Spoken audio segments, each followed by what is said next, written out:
Yaachisee jira ka jedhu dhaabbati mootummoota gamtooman UN maatii hojjettoota isaa akka idil addunyaa Itoophiyaa keessaa baasuuf yoo murteessu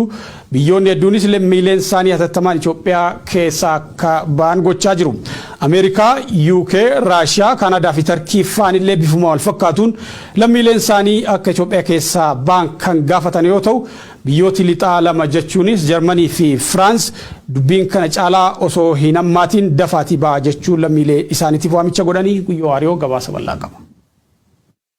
Waraan kaab Itoophiyaa umrii waggaa tokkoliif ilmaan nama gate biyyatti huqqisuun ajandaa miidiyaa addunyaa godheen muummichi ministeera Itoophiyaa Kolonel Abiy Ahmad Ali akkan jechuun fuul Facebook isarra barreesse yeroon biyya aarsaan hoogganammaan taana ijoollee Itoophiyaan seenaan dinqisiifatte keessa tokko ta'u khabar baaddan marti biyya keessaniif jechaan rumqaa adda waraanaa wala gari jechuun boson seenuuf dhaadaati waraanni Itoophiyaa kaseer kabachiisu jedhanitti keeyyatan dubbiristi deeffachuu Itoophiyaa indigamtuuf birmaddummaa biyya facufir quruphachuu muummee ministeer biyya tokko qawweeloluuf murteessuun addunyaa rifachiif. Some of Prime Minister's Abiy Ahmed's soldiers are now prisoners of war and the Tigrayans have been parading them before the cameras. Finciltooti waraan bilisummaa Oromootiif humnittis Tigraay magaalota kaab Itoophiyaa kanaan Amaaraatti argaman hedduu qabachuu hordofee labsii Oromuddama labsuun dhiibbaa mirga namooma kawaggootaaf godhaa turdachaan raawwachuun isa kadubbatan murni biltsiginnaa waraa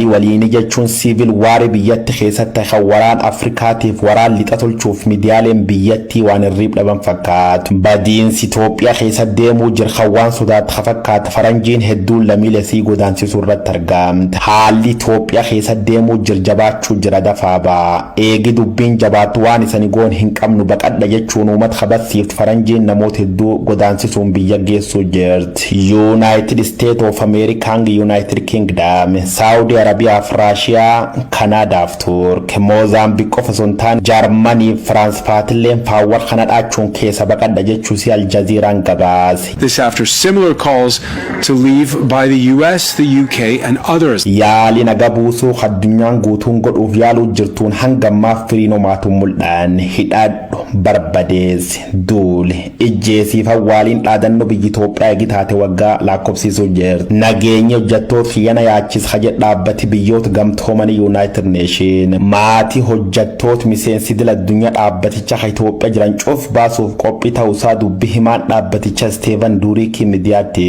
rakkoon tokko dhalate lammiilee Itoophiyaa keessa cabse gurrachuuf qophii hajetti biyyatti BBC faan Britaniyaa loltoota 100 caalan Keeniyaa yoo qubsiif Ameerikaalleen akkuma kanumnoota adda jaba biyya galoo galaana Jibuutii bobbaasu rakkoon feetiyoo dhalattiin baasiin Itoophiyaa jirti miidhamti yookaan amreedi jechu CNN barrees. Meanwhile, more than 2 million Ethiopians have now fled their homes with reports of human rights abuses on both sides. Rakko addunyaa lallabde dubbattan hedduu mootummaan Itoophiyaa sob jechuu waakat ambasaadarota biyyoottan ala keessuma Afrikaa bafagootiif Eeshiyaarra walitti qabuun dargaggooti gurmaanii magaal Finfinnee waan jiraniif wam tokkolleen sodaatina lafti nagaa jedhu mootummaan Abiy Ahmad sodaa addunyaan qabditan qulqulleessuuf bakka hedduutti interneetiif malqunnamtii waan cufeef gaazixeessitooti yookaan qaamni walaba waan jedhan kan qulqulleessuu hin dandeenye ergama adda gaafa Afrikaa Jeffrey David Feltman ergama adda gaafa Afrikaa Chief Olusegun Mathieu Obasanjo qofa dontaane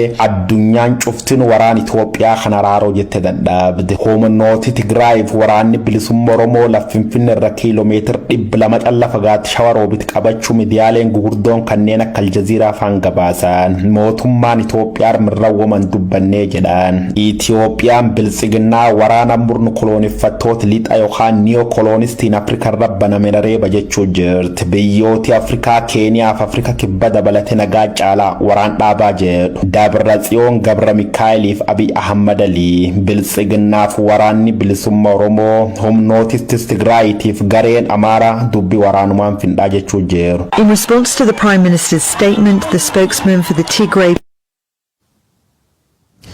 Daawwattoota oduuwwan sa'aatii kanaaf qabannee goolabneeti jirra qophiilee OMN kan biroo afaan hordofaa yeroo gaarii